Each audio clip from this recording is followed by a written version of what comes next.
Bueno, más de una semana ya de manifestaciones, ¿no?, de protestas en Brasil. Hemos estado en distintos programas dando seguimiento.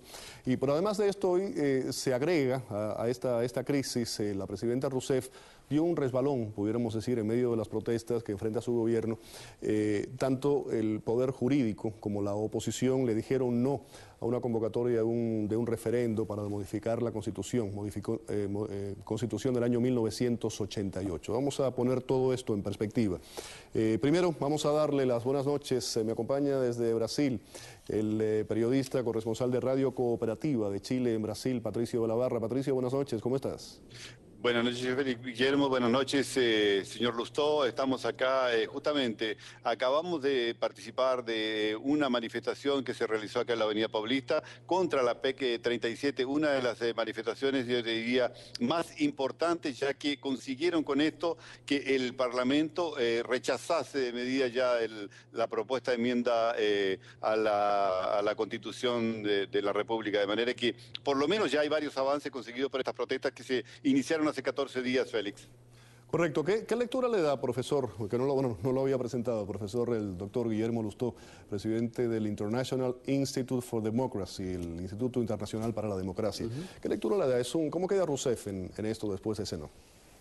Es muy difícil ver y analizar con un panorama común todo lo que ha ocurrido en el mundo con las manifestaciones, pero una de las características comunes en esto es lo mal que actúan los gobiernos.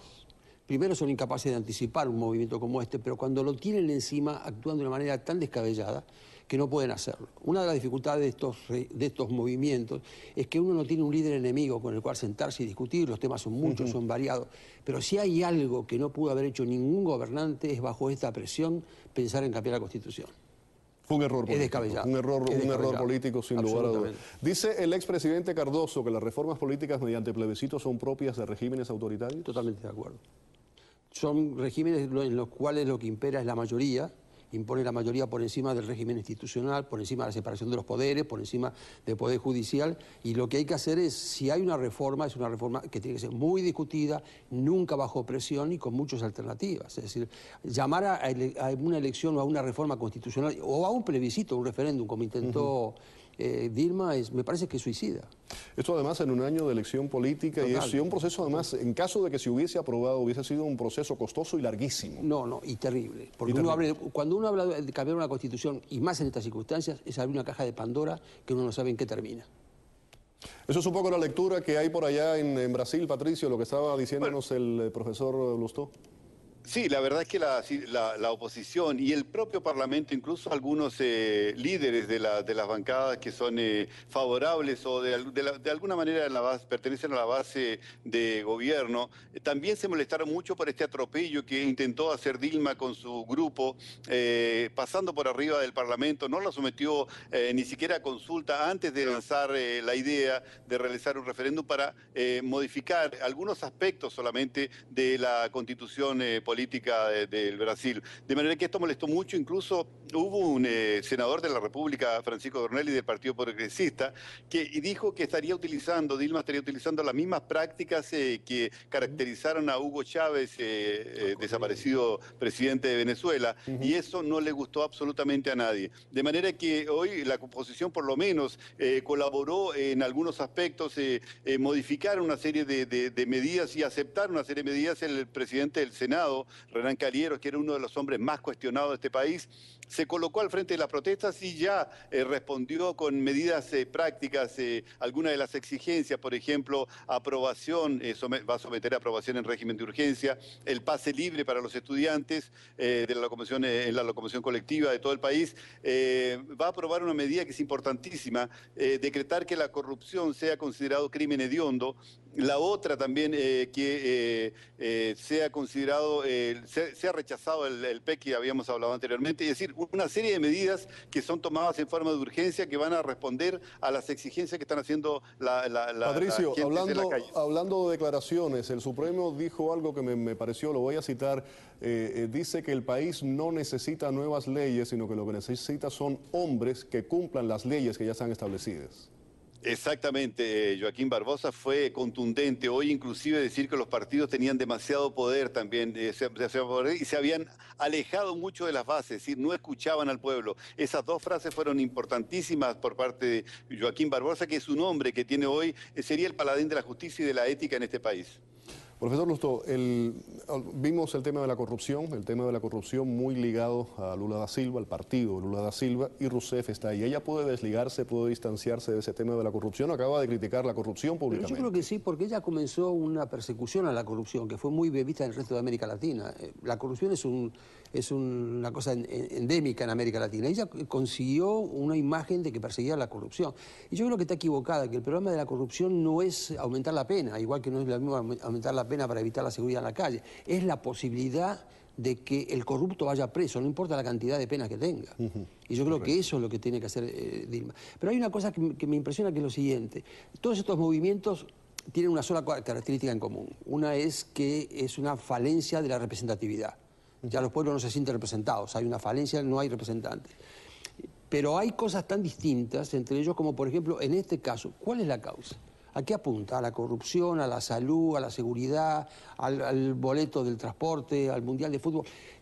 La gente sale a la calle una vez que se inicia por cualquier tema y es muy difícil manejar esto. Es muy difícil manejar esto. Y creo que ella apeló a lo más efectivo, pero que era lo peligroso. Estoy encantado de que le hayan frenado esta iniciativa a Rousseff.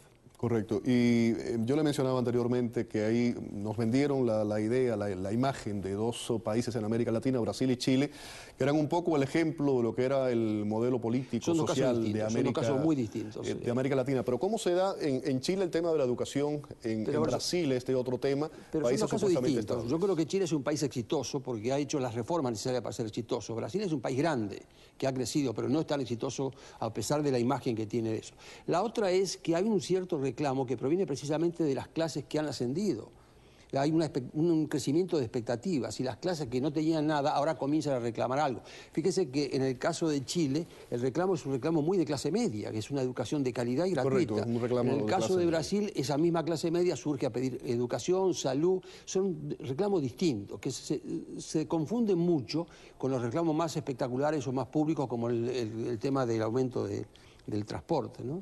Pero creo que es razonable que ocurra que en sociedades en crecimiento haya este tipo de reclamos. Hay un escritor, un académico que murió hace poco, Samuel Huntington, que él escribió lo que ocurría en países, o los problemas políticos de países en cambio.